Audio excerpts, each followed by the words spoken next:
Okay, welcome back to my moon base. Well, the basement of my moon base. It's beautiful, isn't it? So, where were we? We were just about done with the basement. Um, I'm gonna skip the sub basement for now. And we're gonna go up to the 6th floor, where previously mentioned, we have the server room, manufacturing, and the Home Depot. And I have a basketball hoop. Oh, you suck. Oh, we can do this. Get in there. Yeah, still got it. All right. So being an IT guy, once I realized I was gonna have a ton of chips for automating everything, I was like, I gotta have a server room. So I built a server room, and man, I'm glad I did. And it's gonna take a while for me to explain all the reasons why. But to start with, we'll just go over the layout. So I built a bunch of racks. And each rack roughly corresponds to a floor, although rack 0 is really levels 0 and 3. So basically atmospheric processing, and then like where the suit room and operations rooms are all run off of these chips. And then R1 is the 6th floor. So that's all this stuff. So the manufacturing area and the server room itself. As you can see, not too many chips. Then R2 is level 9, which is dining and the communications area and the kitchen and the sleeping quarters. And also the hangar. And you'll understand why communications area and the hangar are connected in a little while. R3 is level 12. That's where hydroponics is. And RB is the sub basement, and that's where all the ore storage and smelting is. And as you can see, I got room for another rack in case I need one. I could probably squeeze another one in over here, but this space is for what I call the test harness. And what this is, as you can see, every network has its own color. And I will show you briefly, if we go into the maintenance shaft, that coming off of each transformer is that same color, right? So somewhere, each color network comes down to the server room, or up in the case of the basement, goes into the server room, and they all aggregate on that wall, so that, right, the chips for every network everywhere are all in the same room. But a side effect of that is if I want to do some programming on a particular network, and I want to be able to connect to the devices on any of the networks in my base from this convenient area over here, I can just take out my handy dandy wire cutters, and I cut this green cable. I basically have a patch panel, right? So when I put the green cable in, now this area over here, which includes all of my test equipment, is connected to the red network. So now, like if I go over to this computer, all the chips that are in the red rack are available on my computer. And if I want to look at any device on the red network, take out my handy dandy screwdriver. Right, so let's look at, like, I don't know, one of the filters right downstairs. right? My nitrogen filter. I can pull out my tablet and it'll give me all the information on that device. And if it's something that has slots, like a vending machine or a hydroponics device, I can use a slot reader. So basically, just by moving a wire over here, I have like diagnostic access to every device in my base or in the hangar. And beyond that, I even have a transmitter over here, which is currently in listen mode. So basically, I can tune in any wireless transmitter anywhere around my base and pick up that signal as well and get that information. So that's very useful. This stuff is also connected to all these displays, so I can use it to do debugging, right, by outputting various pieces of information to these different displays. And then I have an array of knobs, buttons, switches, and consoles, so that can give me even more, test controls and diagnostic access. So I'm really pretty proud with how this turned out, and I got all my chips over here, and I got some food and drink, and a little mini fridge.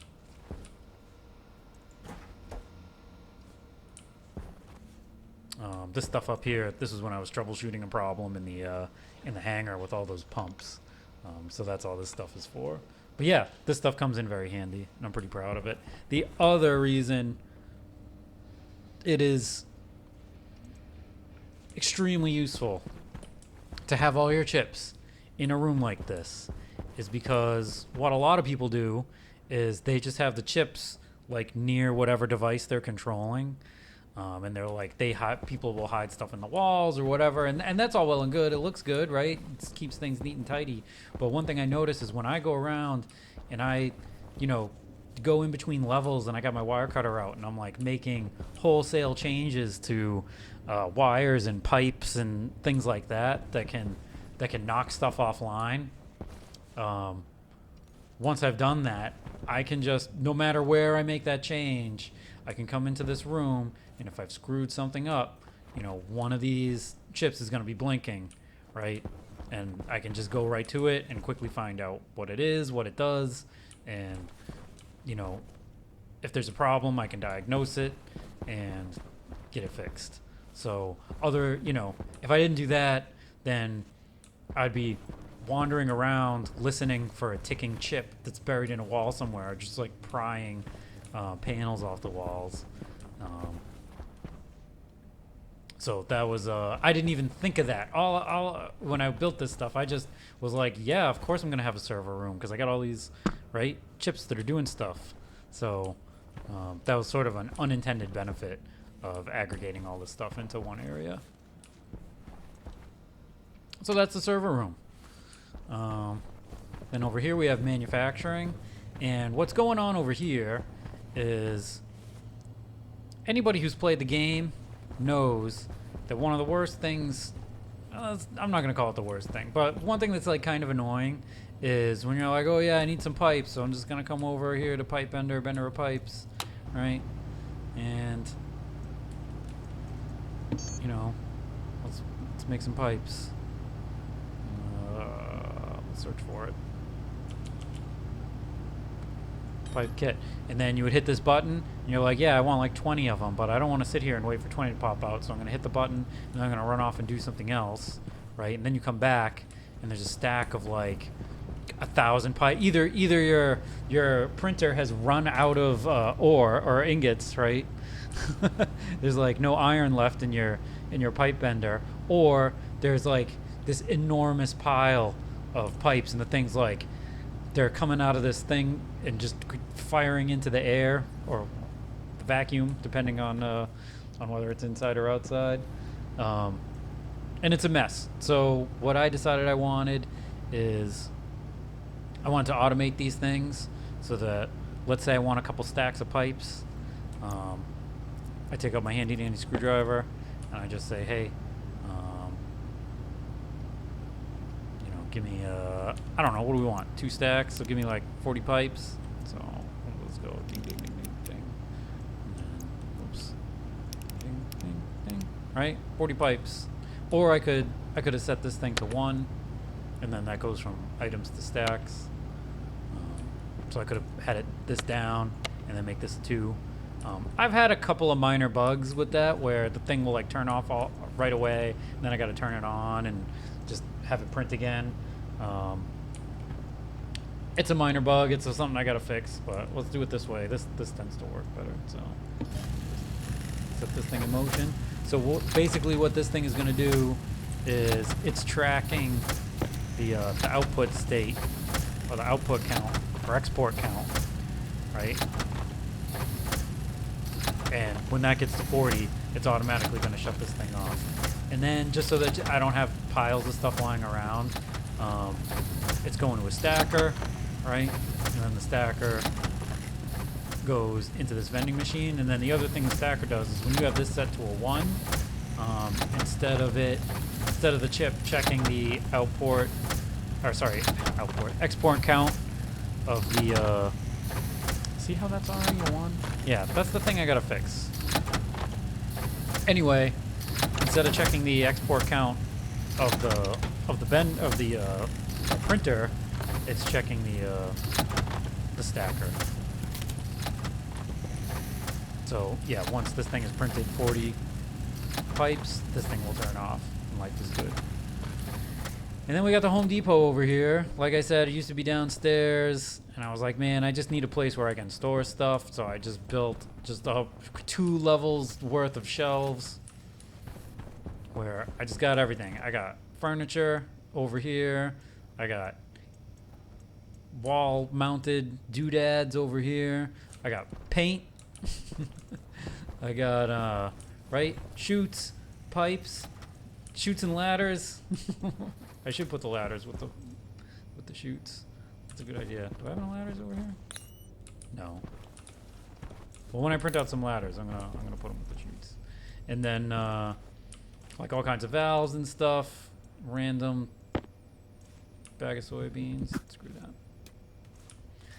And I got cladding, sheets, walls, everything you could need is over here. And if I don't have it, then I print it out of this thing. See, this thing turned off. Even saves a little power, right? And then I just grab it out of the vending machine. My buddy Thranxus, he refers to this as self-checkout, which is pretty funny. Self-checkout at the Home Depot. So that almost covers the 6th floor, except for one thing. So you can see, right, the printers, they all need materials so that they can print stuff out. So I get those materials stored over here, and then I get them from my greatest technological achievement, the Smeltinator 9000. So the Smeltinator 9000 is a series of chips that automates the furnace, which is in the sub-basement. And this has been done before, right, by other people, and probably better than me, but you turn this dial and it shows, right, an ingot. Let's say, right, we need some, looks like we could use another, well, we could use some copper or some silicon, right? So just put it on silicon, and this number right here is telling me basically anytime I push this button, a 500-gram ingot is going to come out of this chute. So this is telling me how many ingots I can create based on how much ore is in the silos, right? So if I run this to like something crazy, right, like Invar or Inconel, right? You got to give it a second to do the math, but so I could make 10 500-gram ingots of Inconel based on what's in the silos downstairs. So that's pretty cool. So yeah, we're gonna make silicon, and then you push the big red button. So this will turn from 35 to 34 probably. Yep, as it's releasing all the ore. And then as you can see, this thing's priming the furnace, so the temperature's coming up. The swirly light is on to let you know, right, if you walk away, whether it's still running or not. The swirly light, if you push that, if I push that right now, that's sort of like the E-stop. That would turn off the furnace, so it would stop like pumping fuel and nitrogen into the furnace, and just like there's nothing you can do about the oh, police are after somebody. Space cops. Anyway, yeah, the ore would still be in the furnace, so I would have to go do something about that, because I didn't necessarily want to eject that and then have the reagent mix come out of here. So this just turns off the gas inputs, and if I need to vent some gas, that's what this lever is, and it makes this light come on. And there's also a chip that's separate from all the others that's continuously monitoring the pressure in the furnace, and if it gets too high, it'll do an emergency blow off. So that has saved my base a couple of times when I was debugging the Smeltinator 9000. Oh, and it's done. Look at that. So yeah, once it reaches, the parameters for the temperature and pressure required to smelt that ingot, it ejects it, turns off, and then we just gotta wait for that ingot to come up from the sub basement, and there we go. Ooh, it's still warm. Just put that right there. Right? And then while it's warm, I mean, I might as well make some copper.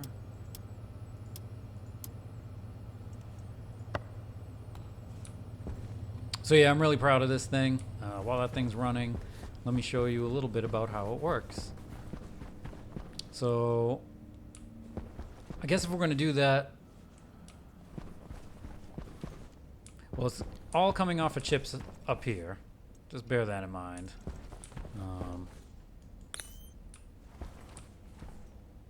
And it's a lot of them. So the thing that controls the dial is the ingot selector, and then that is sending the dial position to this master ore control and the thing called the recipe database, which is around here somewhere. Yep, the recipe database. And then the master ore control sends signals to the ore dispensers, and then the recipe database sends signals to the furnace control. And then the furnace control is basically the last thing that, once it's got all the ore in it and the temperature and pressure are correct, it pulls the lever and it goes back into a quiescent state. And then, the thing that controls the output, that tells you how much of something you can make, are these inventory control chips, and they're basically doing the opposite of the ore control. Instead of telling things to dispense ore, it's querying the silos to see how much ore is in it and doing a calculation to figure out how much of each ingot you can make. Let me see. Did it finish while I was talking? It did. Look at that.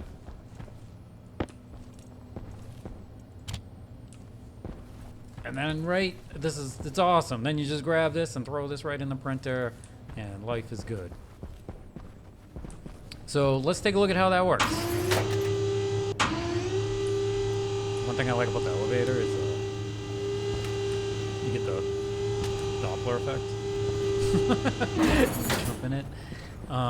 Oh yeah.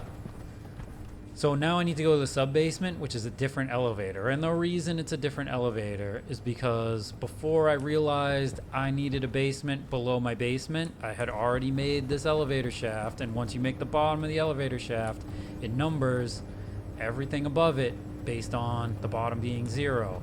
So if I extended this elevator shaft down, it would change the number of every floor, and I had already labeled a whole bunch of stuff. L0 down here, and L3 in the next, where the suit room is, and L6 right above that.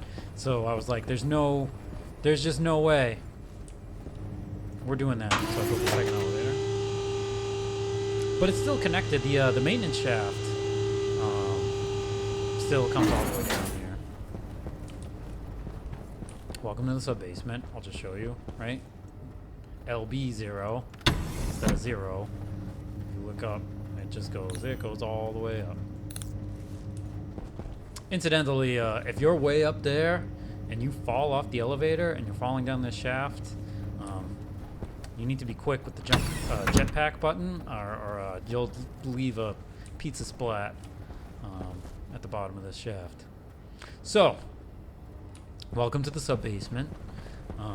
So this is where the furnace is. The furnace is in vacuum, so that the heat from the furnace isn't convecting into the atmosphere in my base and cooking me while I'm inside it. You can see all the pipes, right, for the fuel, for the cold nitrogen, and the waste gases coming out of the furnace go up here into the regular basement. And then to get all my ore, because I'm sick of mining, I got 2 mining drills in here.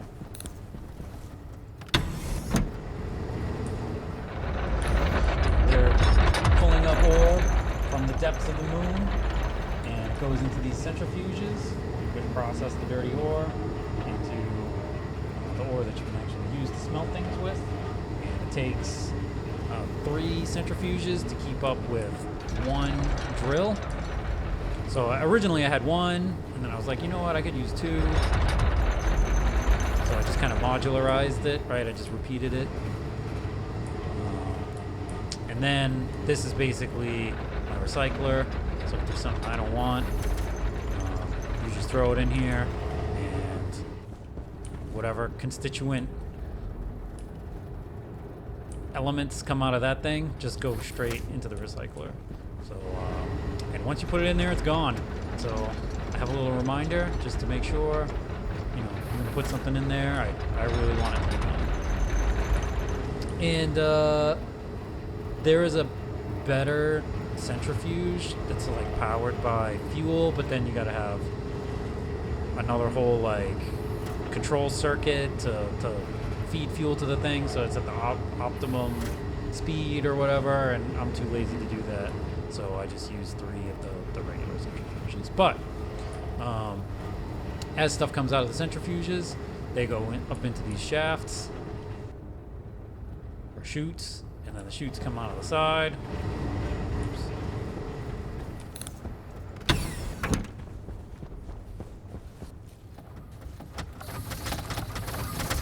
Right?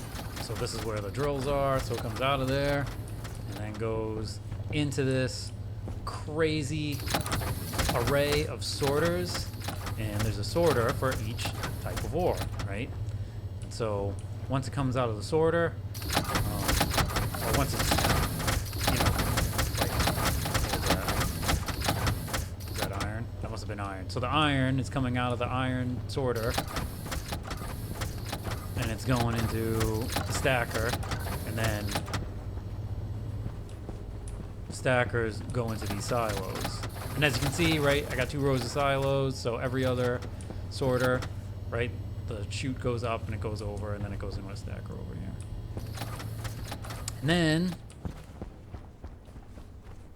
we got the silos. And the silos, the outputs of the silos, and they're all labeled. Well, steel's a separate animal. We'll get to that in a second. Right, there's 1 for each element, or each type of ore. And the outputs all go to these digital valves.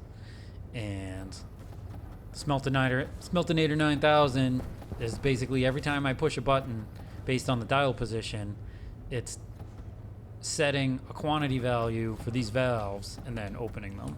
And then the ore comes out of the valves, goes into this main chute. This main chute comes over here. So here's the basement, sub-basement edition of the Smeltinator 9000. We'll get to that in a second. This is like I could manually put something in here if I want to smelt something manually. And then, as you can see, that chute goes into the furnace. And then the output from the furnace goes into this chute, and that chute goes over here, and it goes all the way up to the 6th floor where it comes. You saw where it comes out. And so because there's two control areas for the Smeltinator 9000, I have a proximity sensor. So the proximity sensor goes to a chip that basically figures out, right, whether you're standing up there or down here, and based on that, it's telling all of these, well, it's telling this console and this display which dial to listen to. So that's why you might have noticed when I was standing upstairs, as I approached it, this number changed. This won't change, but depending on whether you're standing here or standing upstairs, right, that's going to change. When the button gets pushed, it's going to change which ingot it calls for. And yeah, this stuff is telemetry, so that I can see various things like how much fuel it's calling for, how much cold gas it's calling for, and then because the furnace needs to know 5 different values to smelt an ingot. It needs to know the maximum and minimum temperature, and it needs to know the maximum and minimum pressure for the ingot, and it needs to know how many pieces of ore have gone into the thing before it's ready to smelt. I had to implement some like flow control to send values between the chips, and that's what this debug output is. So 90 is basically a no-op. Actually, well, yeah, let's make, I don't know, let's make some steel.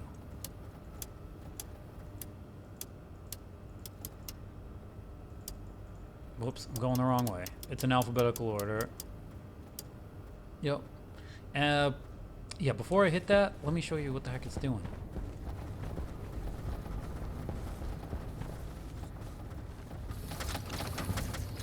Fire up this computer. You'll have to excuse the the sound of a million sorters going off every time a piece of ore comes out. Actually, I can pause it. So, let's start with the ingot selector, right? And this is going to be pretty basic.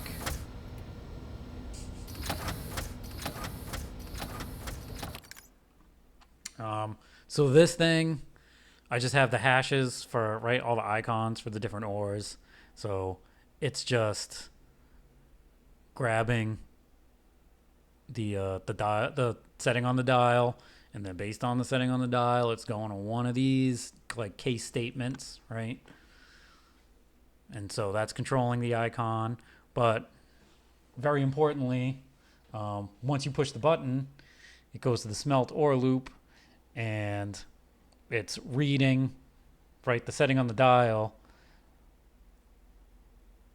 and it's sending that to the ore control chip and the recipe database chip, and then it locks out the dial and the button until it's done smelting.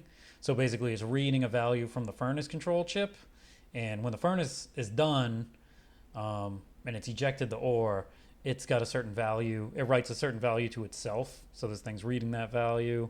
And once it's done, then it just goes back to the main loop and it's checking the dial again. So then,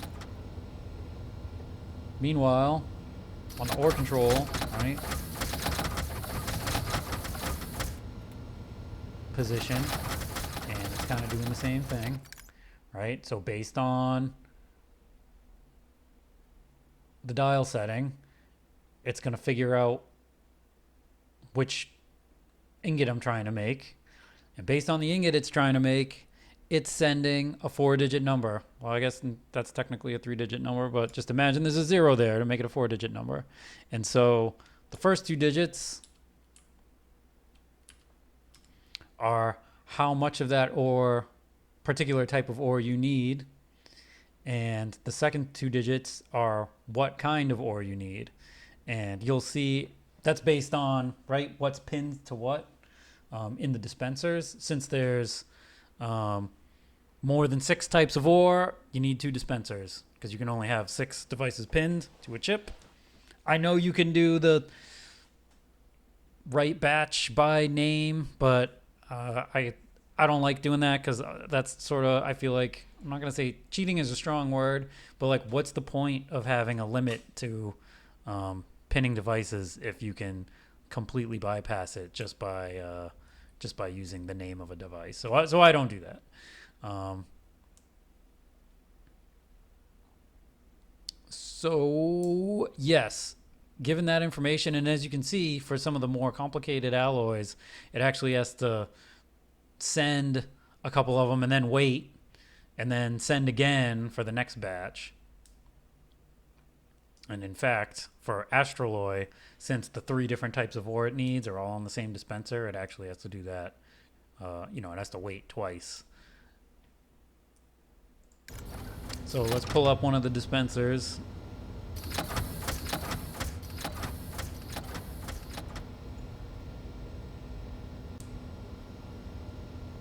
So this is why there's steel, because some of the ingots require steel. So I'll make steel and then I just dump it into that silo over there, and then this thing will dispense as much steel as I need to make whatever ingot I've requested. So as you can see, I've got steel, silver, gold, coal, cobalt, and copper on this one, and then the other one's got the other stuff, like iron.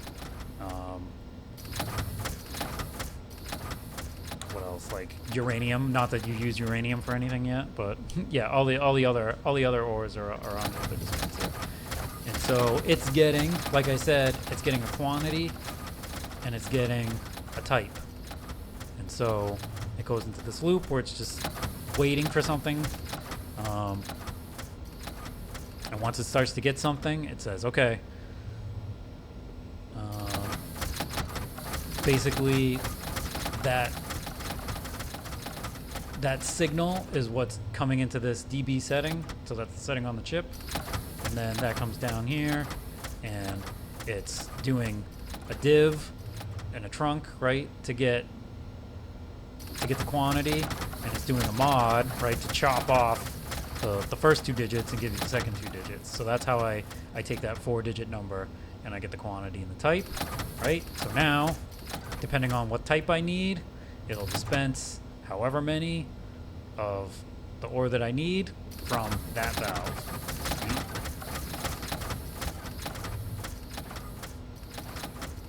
And so that's dispenser 1. Dispenser 2 does the same thing.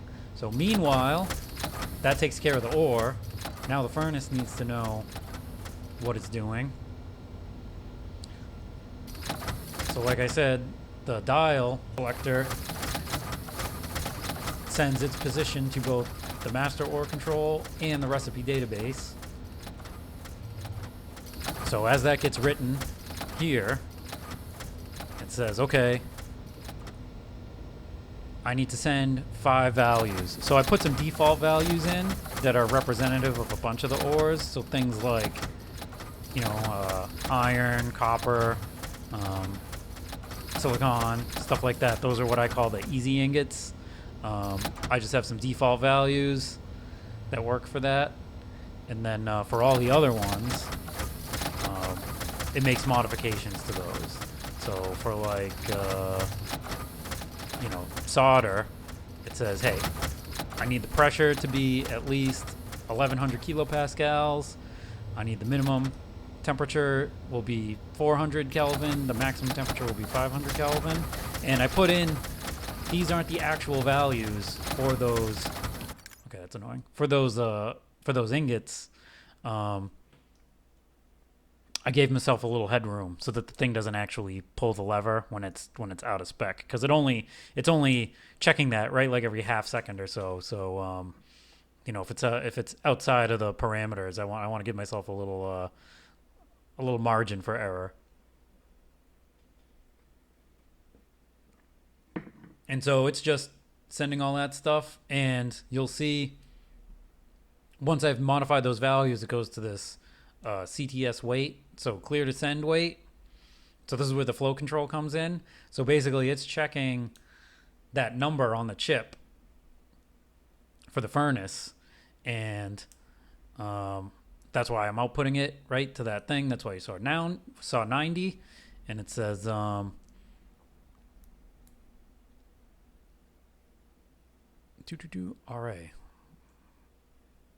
What do I set RA to? Oh, set it to transmit recipe. Okay, so basically, if this thing is clear to send, then it goes to, basically, if it's saying the furnace control chip is ready to take a value, then go to transmit recipe. And so now it'll send the first value.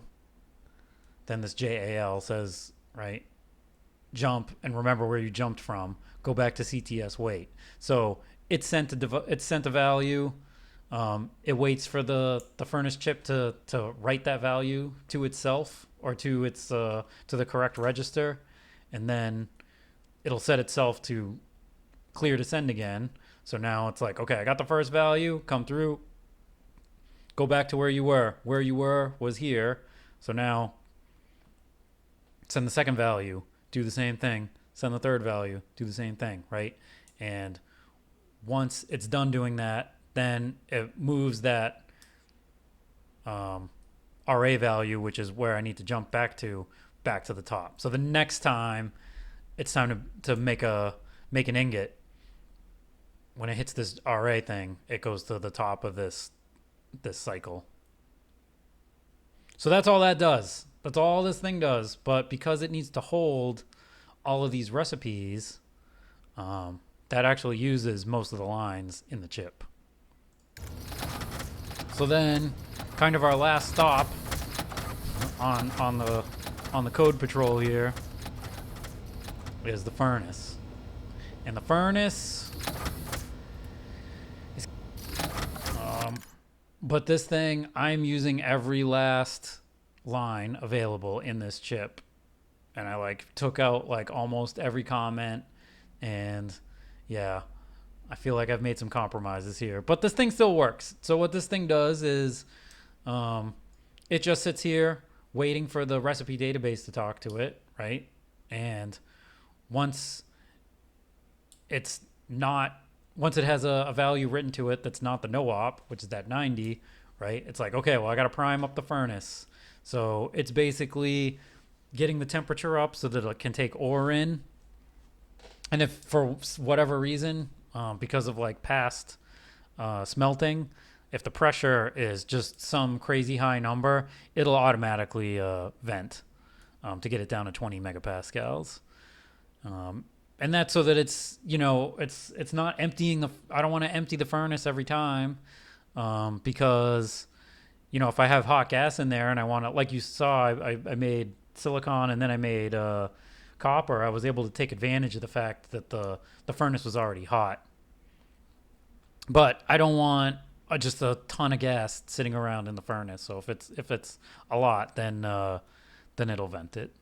So once it's done priming, then it says, okay, let's go get the recipe. So now what it's doing is this is the receiving end of that loop that I showed you from the recipe database chip, where it says, okay, get the first value, right? And then once I've gotten the first value, set myself to clear to send. Then the other chip knows, okay, I can send the second value. And so once it gets it, it goes to RA. So this is the same deal, right? So the first time it goes through, it says JAL, go back up.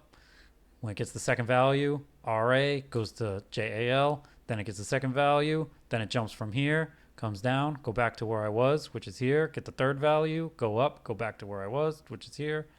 Here. Get the fourth value, right? Once it gets everything, it's got all the temperature and pressure and how much ore it needs. Now I go to the smelting loop, right? And the smelting loop is check to see if someone hit the light to turn on to hit the e-stop. Otherwise, get the temperature, pressure, and quantity, and basically based on if the temperature's too low or sorry, temperature too high. No, pressure too high. If the pressure's too high, vent gas. If the temperature is too low, burn fuel. If the temperature is too high, add nitrogen. If the pressure is too low, add nitrogen. And the reason why this is two different loops is I'm actually making calculations, and I did a whole bunch of algebra, which we're not going to get into, to figure out how, like, what I should set the pumps to on those fuel and cold gas pipes to get the thing where it needs to be. And I put a minimum rate just to make sure the thing's like not doing nothing. And I'm outputting those values to the debug stuff. And so based on what it's doing, it just keeps cycling through all of these 4 choices. And once, if it makes it past all of these and the furnace has all the ore in it, then it says, okay, we're done here. And so what it does is it pulls the lever on the furnace so that the ingot comes out. Then it sets itself to not being busy anymore. It resets, closes the handle, resets itself to, hey, I'm not doing anything. And then it goes all the way back to the beginning, saying, okay, I'm ready to smelt again. And that, I think, is all the code we're going to look at. That was exhausting. And there's actually some stuff I should tune in here. I actually have realized, based on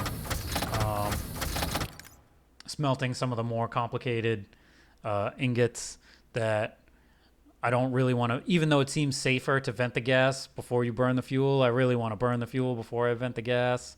Otherwise, the thing will keep venting gas, and this thing will never, like, it keeps trying to burn. They fight each other, basically, and it turns out it's better to get the thing up to temperature and then vent the gas than it is to vent the gas and then try to get it up to temperature. So stuff like that. There's some tinkering I can do. I know other people do it in other ways, but that's the way I chose to do it. Oh yeah, and this like middle level here is just so that, like, in the course of like debugging things, I can be up here and just look through the window and see how things are doing. So yeah, that's another thing maybe I might output to the in the ops room, is maybe I'll have like an inventory of the ore. Because otherwise I got to come down here and like look at it, or cycle through like all the dial positions, right? That's another way to do it. Oh yeah, so now that you know how everything works, I'm gonna push this button. So it says, oh, we were at dial position 2. It's sending temperatures and pressures. It's calling for fuel. So you can see the temperature's going up now. And as this thing gets closer to the temperature it needs to be at, you're going to see it's going to call for less and less fuel.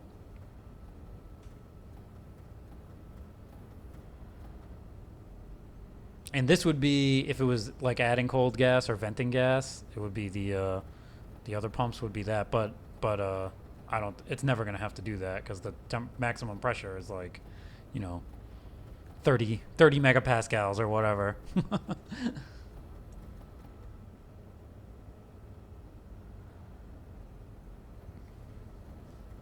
So it might actually be up to temperature. I think it is. But it's still waiting. This is like the part that takes the longest, is waiting for all that ore to make it into the furnace. Oh, so while we're here, right, let's go inside while we're waiting.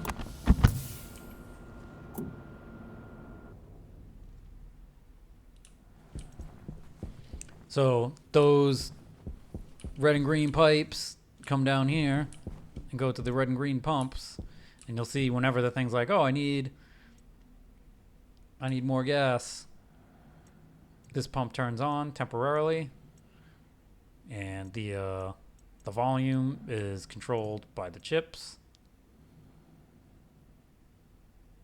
And so they both go into this pipe, and the furnace is just always set to input at maximum rate.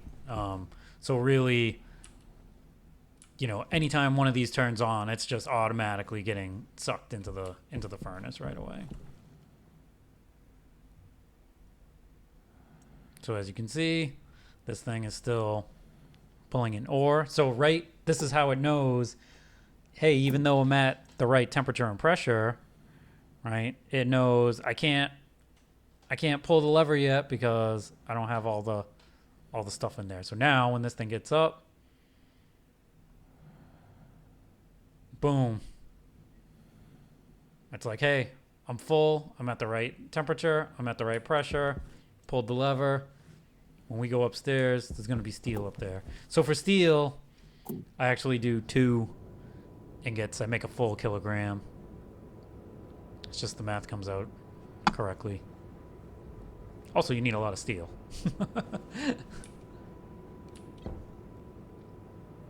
And you can sell steel to traders.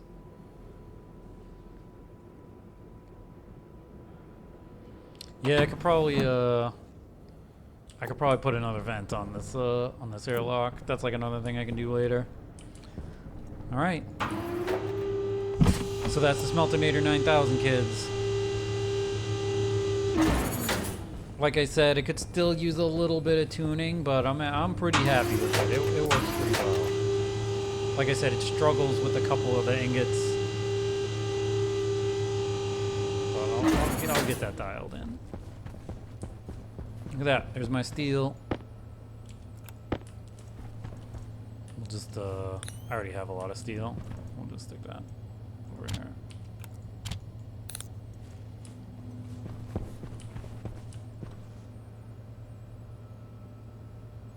Right? Do you see the number change when I walked up to it?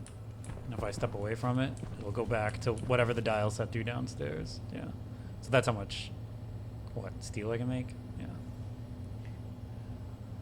Okay. Wow, that was a lot. That was a lot for we're still only like halfway done with the base, but I feel like that's another whole video. So I'll cut this one off here. And as always, thank you for watching, and I will see you in the next video.